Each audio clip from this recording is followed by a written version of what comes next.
Hello and welcome back to Lesson 2 in the Cybersecurity Crash Course for small and mid-sized organizations. If you are here, you probably watched Lesson 1, and we appreciate that. If you have not watched Lesson 1, I highly recommend that you stop and you go back and you watch Lesson 1 and you come back to this lesson because there are some important concepts in Lesson 1 that you'll need to build upon for this lesson. In Lesson 1, we talked about these cybersecurity basics, those basic security controls that every organization needs to implement in their cybersecurity program. And in Lesson 2 of the Cybersecurity Crash Course, we're going to be looking at the NIST Cybersecurity Framework. Just a reminder, we do have a companion guide for this crash course on cybersecurity. You can find it at the link there. You can go and you can download the companion guide completely free. There are some exercises in there, and all of the links and the tools that we mention in the videos are listed there inside the companion guide for you to go and to explore yourself. So that is the introduction. Let's dive into Lesson 2 of the Cybersecurity Crash Course. So why the NIST Cybersecurity Framework? Why would we use it over any of the other frameworks? And what makes it special? And what about the framework itself? So let's back up a little bit. Who is NIST? NIST is the National Institute for Standards and Technology in the United States. NIST was originally founded in the early 20th century by the US government as a body that could create standards for measurements, science, technology, engineering across the United States. Since their establishment, they have grown to become an authoritative body on standards of all kinds. And coming into the 21st century, the late 20th century, as technology progressed, as technology became more widely utilized in business across the country, it became more important than ever that we have some consistency. We have some standards in place. And NIST created a framework for other government bodies to implement effective cybersecurity programs. And in creating a cybersecurity framework that other government organizations could follow to implement effective security, NIST came up with 5 broad categories of security tasks or security to-dos, things that need to be done for information security. And these categories, these 5 ideas, became the core categories of the NIST Cybersecurity Framework. And when we actually take a look at the framework in a few minutes, this will all make a lot more sense. Category 1 is identification. Identifying the attacks you face, identifying vulnerabilities, identifying what you have to protect. Number 2 is actually protecting those assets, that data. Number 3 is detecting attacks that occur. Number 4 is how do you respond to those attacks. And number 5 is how do you recover from those attacks. So back to our question, why the NIST Cybersecurity Framework? Well, first of all, the NIST Cybersecurity Framework is trusted and used by the government in the United States. It is also used by organizations and governments around the world, as we have worked for various organizations, including foreign governments. They have asked us to do security assessments and risk assessments that are based on the NIST Cybersecurity Framework. It is an internationally recognized best practices for implementing effective cybersecurity. Many other security frameworks and many other security regulations and many other security standards refer back to NIST. If you do any work in cybersecurity, whatever you do, you are likely going to be pointing back to the NIST Cybersecurity Framework. It was an early framework. It's well respected, well recognized, and so many other frameworks point back to it. So we know that regulations have been increasing in recent years. We've seen the California Consumer Privacy Act. We've seen the New York Shield Act. We've seen the law in Nevada, South Carolina insurance laws. All of these laws requiring privacy and security standards. And we know that more regulations are coming. And this means that your organization will likely have to comply with some security regulation at some point. You don't know when, but if you can get ahead of the game, and instead of waiting for like CCPA, this regulation was passed and you have a year or less to begin getting things in order to comply, when it comes to IT and changing out systems and adding security, a year is not a lot of time. So the good thing about the NIST Cybersecurity Framework is you can start using it now. You can begin building your security program based on NIST, mapping to the NIST Cybersecurity Framework in your own documentation, showing that that is what you're abiding by. And then when future regulations come that you do have to comply with, you can point back to, we are following the NIST Cybersecurity Framework. Not only will you have already achieved most of the goals that a lot of these regulations are going to mandate at that point, but you have a solid foundation and solid documentation to prove what you are doing. Now, another very good thing about the NIST Cybersecurity Framework is it establishes a common language for referring to cybersecurity components. If you work in IT, you know everyone has their own word for everything. If you've dealt with IT or you've dealt with security at all, one organization calls it one thing, another organization calls it a different thing. One framework calls something one name, another framework calls it another name, and confusion can abound. But again, with the NIST Cybersecurity Framework, we can have a common language that we know what everyone is talking about. And if we use that common language in the NIST Cybersecurity Framework, those other organizations, our vendors who we might be doing due diligence on, they will understand what we're talking about. So back to the breakdown of the NIST Cybersecurity Framework. In this image, you see the first function, and the function is identification, identifying various components in a cybersecurity program. The first category is asset management, or the category that we're looking at here. And asset management is all about the data, the personnel, and the devices, the systems, and the facilities that enable an organization to achieve business purposes and to make sure that all of those items, those people, processes, technology, that they are identified. We know who they are, we know what they are, where they are, when they are, and that they are managed consistent with their importance to the organization's objectives and their risk strategy. So here's what that means. You can have two computers in your organization. One computer is used by the maintenance, housekeeping and maintenance. They use this computer to enter their daily task. They connect to some Excel sheet. Maybe it's stored in Office 365. They go to this sheet every day and they type in what they've done. You have another computer in your organization, and let's say this computer is used by research and development, the research and development team.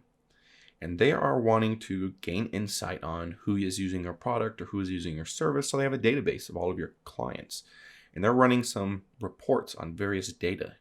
Now, do you see the difference in the data, the difference in the risk on these two computers? We have much, much higher risk on that computer with all of your customers' PII, personally identifiable information. And do we need to protect those two assets the same? Probably not. That's a problem that a lot of organizations are having. Everything across the board gets the same protection, but it's not necessary. We like to call this an inside-out security approach. You need to figure out where, what, when, how, who is inside of your organization and create security controls accordingly. That's what we call inside-out security. So back to the NIST Cybersecurity Framework, this category is all about identifying all of those assets, people, processes, technology, and those devices. And when we come to the subcategory section, now you begin to see some of those actual items and those actions that you need to take to achieve asset management under ID.am. So item 1 is be sure that physical devices and systems within your organization are inventoried, creating a hardware inventory. Number 2, be sure that software platforms and applications in your organization are inventoried as well. Number 3, Create organizational communication and data flow maps. This is super, super important. With this inside-out security approach we talked about just a minute ago, you have to understand where the data is, what systems is on, what applications are being used, and understand that map, that interchange, that interaction, so that you can create effective security controls. Number 4, be sure that external information systems are cataloged. If you're using cloud technologies, if you're using vendors that are doing any part of your business on your data for you. Number 5, be sure that resources are prioritized based on their classification, their criticality, and their business value, just like we've been talking about. And number 6 is cybersecurity roles and responsibilities for your workforce and your team members are outlined. And that's cut off a little bit, but you get the point. But now I want to direct your attention to the final column. And this is what we were just talking about. Informative references. In this column, you can see each subcategory or each security action, what that maps to inside of a completely different cybersecurity framework. You can see the CIS security controls and their levels. On the first one, the CIS-CSC. You see COBIT cybersecurity framework. You see ISA, ISO, and you see other NIST documentation. And so the way NIST works is there is a hub of documents, and for each category, each task inside of cybersecurity, they have a separate document that will actually walk you through that.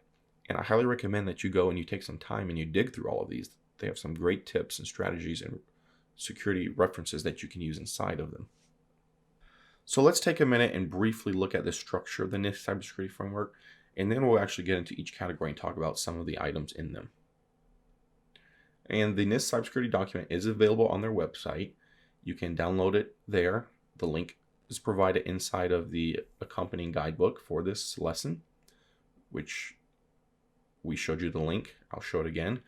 And you can go and download the guidebook with all of these links. And there's a lot of information in here that you can take the time to read through, an executive summary, what you're trying to achieve.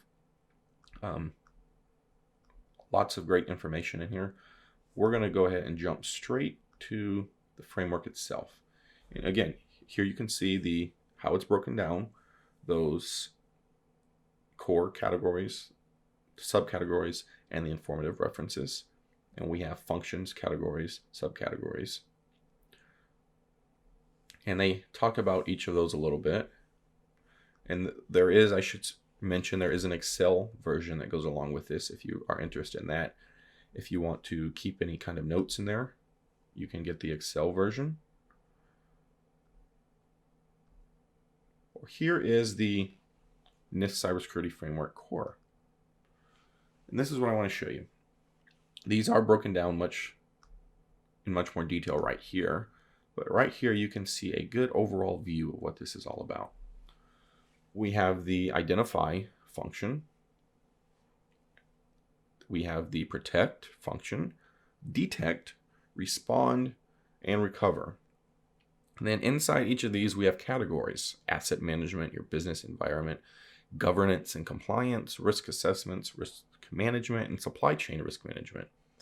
Inside of protect, you see identity management and access control, who is who, awareness and training, data security, and several others. Inside of detect, you see the categories of anomalies and events, continuous monitoring, and detection processes. You see response planning, communications analysis, mitigation improvements inside of response. And inside of recovery, you see recovery planning, improvements, and the communication. That is the general breakdown of the NIST Cybersecurity Framework right there. And inside each of these, there's a step-by-step list of things to do. Now, this is not necessarily in order of importance. A lot of these things you will do simultaneously as you develop your security program, but I can't stress enough how much of a clear guide this is, what you should be doing with references to more details. Gives you something that you can go and look up and begin implementing inside of your organization. So what does the identify phase or category look like? And the identifying phase is really all about figuring out what you actually have, what you have in place already, and what you need to do. So first of all, you want to figure out your equipment, the laptops, smartphones, tablets, those devices you have inside of your organization, things like point of sale devices. Maybe you have some kind of smart devices, x-ray machines, things of that nature. You want to figure out what you have, what kind of hardware is inside your environment. Software. You want to figure out what kind of data you actually hold. Data mapping. Figuring out what level of data toxicity you have at different parts of your organization, as well as figuring out what policies you have in place, what plans you have in place, and which ones you need to add to fill out your security program. The protect phase, much like it sounds, is about controlling who can access your networking systems. The protect phase looks at things like logon access, endpoint protection, encrypting of sensitive data at rest and data in transit, backing up. Do you have regular backup plans in place? Are you testing your backups? Updating security software, but if you don't update your security software, you are at risk to attack. Then there is policies for how do you dispose of data and how do you dispose of devices, taking into account the data that is still residual on those devices and destroying them appropriately. And finally, training employees. And these are just a few of the many subcategories inside of Protect. And for most of these, NIST has a completely separate SP or special publication that you can look up. So for example, there is a NIST special publication on how to dispose of data and devices inside of your network that you can go and look up. Phase number 3 inside of the NIST Cybersecurity Framework, or function number 3 rather, is detect. And detect is about getting alerted when something goes wrong. A lot of security controls, like antivirus or endpoint protection, people have a set and forget mentality. They set up the security control and they expect it to always work. The problem is attackers are finding ways around that. They are looking for a way to get around your security control, and they are testing it to see how effective it is. And if you are not monitoring it, it is very possible and very likely that they are getting around it somehow. So detecting is a very, very important function inside cybersecurity. Now, you might say you have logs in place that will show you if an attacker is gaining access. And that is great, but do those logs create an alert? If you are not actively looking at your logs all of the time, going through every log, you won't catch them. So you have to proactively create alerts that alert you when things go wrong. So a few of the things mentioned in the framework that alerts should be created over are things like unauthorized devices. What if people bring personal devices and hook them up to your network? Do you get an alert? Is that controlled? What about unauthorized USB? It's a huge attack vector. What about unauthorized apps or software that they try to install on your network? Those should all have alerts created for them. Then, when we have an alert, you need to go and investigate that unusual activity on your network, which to know what unusual activity is, you have to know what normal activity is, right? You need some kind of baseline or some kind of comparison that you can look to. And when it comes to devices and software, you have your hardware and your software inventory. When you create your software inventory, you should have a list of what authorized software is allowed on network devices, company devices, so that you can come back to this to reference when you're looking at potential unauthorized software. And finally, you should check your network for unauthorized users or connections. And this involves network access control, some kind of authentication system on your network so that only authorized people can communicate. Function 4 inside of NIST Cybersecurity Framework is about response, having a plan in place. Did your grandmother ever tell you that you should have a rainy day fund just in case something happened? Well, let me break the news to you. In cybersecurity, it sometimes rains. And actually, I would venture to say it's going to rain at some point. Unfortunately, I believe every organization will have a security incident or a security breach at some point. In today's cybersecurity approach, it's not about keeping the bad guys out anymore, because with our move to the cloud, our spread out, we're no longer contained in a network. The bad guys are going to get in. We want to be able to detect it and respond to it as quickly as possible, mitigating the damage as much as possible. And that's what response is all about. You have to have plans in place so that when it's time to respond, when it's time to go into alert mode, you know exactly what to do, who does what, and you can be very, very efficient and precise and limit the damage done. So having plans in place to notify your customers' employees if there is a breach. How to keep your business operations running while this investigation goes on. How are you going to investigate a security incident without having to shut everything down? Are you prepared to report attacks to the proper authorities when it is necessary to do so? Can you investigate and contain the attack? Do you have plans in place for that? Then, once you go through all of this, you detect an attack, you jump on it, you mitigate the risk, you kick the bad guys out of your network. Do you go back and update your security policies and plans with your lessons learned? This is one thing that the military does. When they do a special operation, they always come back and they do a debrief. And they look at lessons learned and how they can improve and what they need to change for the next time. And we have to do this in business. After every security incident, after every breach, you should come back to your policies and procedures. What were the mistakes made and how can you improve? Finally, preparing for inadvertent events like weather. It may not be a quote-unquote security incident, but it causes disruption to the organization. And finally, test your plans regularly. If you're not having security incidents that test your plans, and even if you are, you should run through exercises that test your plans, test that everyone knows what they're supposed to do, test that your policies are right, your contact information is right, all kinds of things, so that when it does actually happen, you're ready. Hospitals are very, very good at this. They do test and drills all the time for all kinds of emergencies. And when they do happen, it's like clockwork. Everyone knows what to do, and the hospital continues. And the final section or function inside the NIST Cybersecurity Framework is recovery. And that is, how do you remediate issues after an attack? After you've detected it, you've responded to it, you've contained it, you've got it under control. So now how do you go back and fix what caused that issue? So how do you repair and restore affected systems?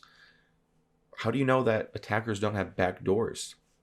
If they gained access to your system, do you have plans in place and policies in place for figuring out, do they still have access? And how do you recover those systems? How do you restore them? Do you completely wipe them and start over? Do you need to replace the device? There's all kinds of questions to have. And some that will play into that may depend on what regulations you have to be compliant with, because they might have data retention regulations.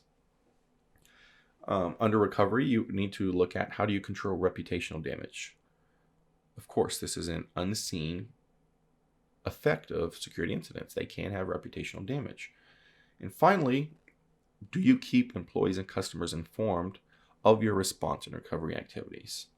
There is nothing worse for a customer from their perspective than to suddenly have their service, say this is a software service that you offer and they buy. There's nothing worse from their perspective than having a software service go down and have no idea why, no idea what's going on. It's pretty infuriating, and that will definitely lead to reputational damage. So have a plan in place, have policies in place around that response and that recovery, communication with them. Who does the communication? How much is told, so that the customers feel like they are being kept in the know without potentially doing damage to your investigation. So that's the recovery phase. So that wraps up our overview of the NIST Cybersecurity Framework. Again, let me remind you, we are releasing the first couple lessons in this course to see if you like it, if it's helpful to you, and if it is, leave a comment below and let us know that you are enjoying this course, it is helping you, so that we'll go ahead and we'll release all the lessons and we'll create them and release them to you. Finally, don't forget to go grab the course companion guidebook. There are exercises and links and resources in there that will be invaluable to you for your cybersecurity program. We'll see you in the next lesson of the cybersecurity crash course.